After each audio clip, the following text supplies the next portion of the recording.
think you're looking for me. I'm Robert Feldman, Deputy Chancellor. David LaFond, PSU. Nice to meet you. And Anna Waltman, Graduate Nice to meet Employee you. Organization. should we introduce everybody? Sure. Linda Hillenbrand, Vice President of the University Staff Nice to meet you. Association. Linda Fish, USA. Karen Markham, USA. Karen. Fred Walken with MSP. Richard Yale, PSU. Hi. Bert Shalla, PSU. Hi. Claire Hammond, MSP. Hi. Aaron Weiss, SLAP. What is that? Student Labor Action Project. Thanks. Mason Weiser, Student Labor Action Project. Nice to meet you. Carrie Brown, PSU. Hi. Rebecca Cantor, Student Labor Action Project. Hi. Nicholas Chavez, UMass. Nice to meet you. Erica Slav.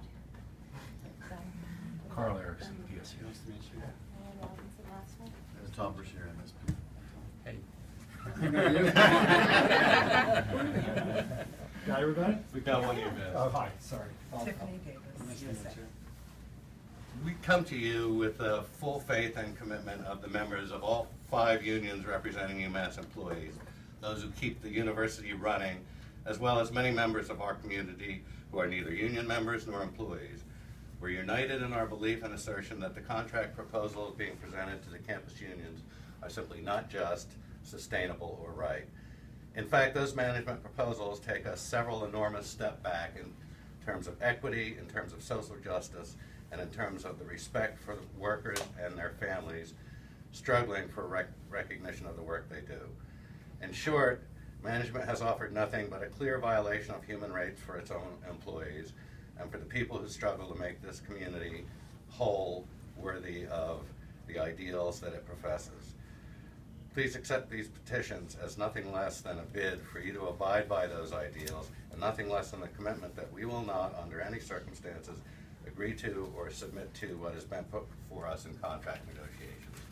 Many of the proposals presented by management would make of many groups of employees second-class citizens. There are proposals on the table to reduce benefit time for all new employees. The President has said in his comments to the press that current employees will be fine and it doesn't affect them.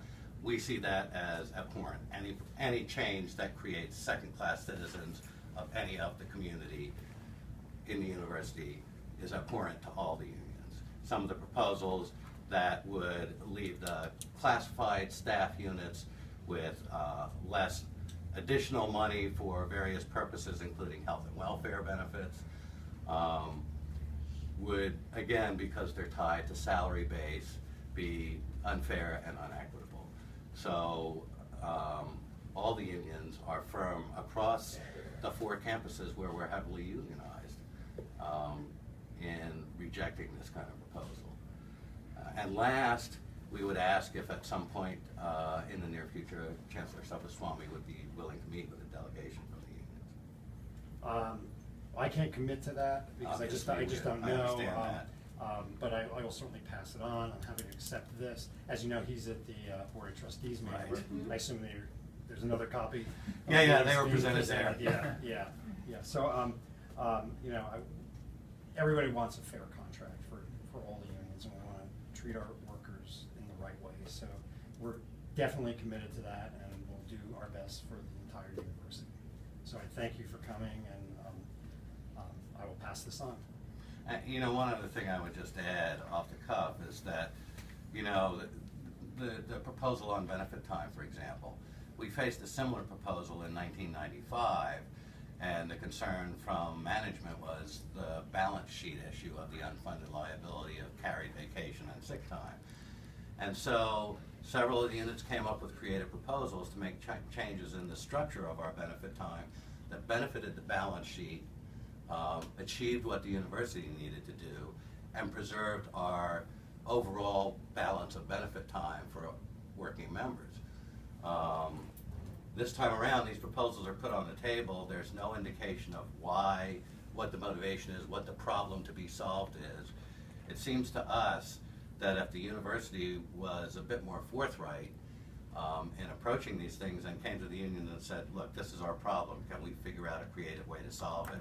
That would be a much better solution than what's been put on the table. My experience in nearly 28 years here is that every go-round, the first reaction from especially the president's office to a problem is to say to the unions, well, you guys have to give something up.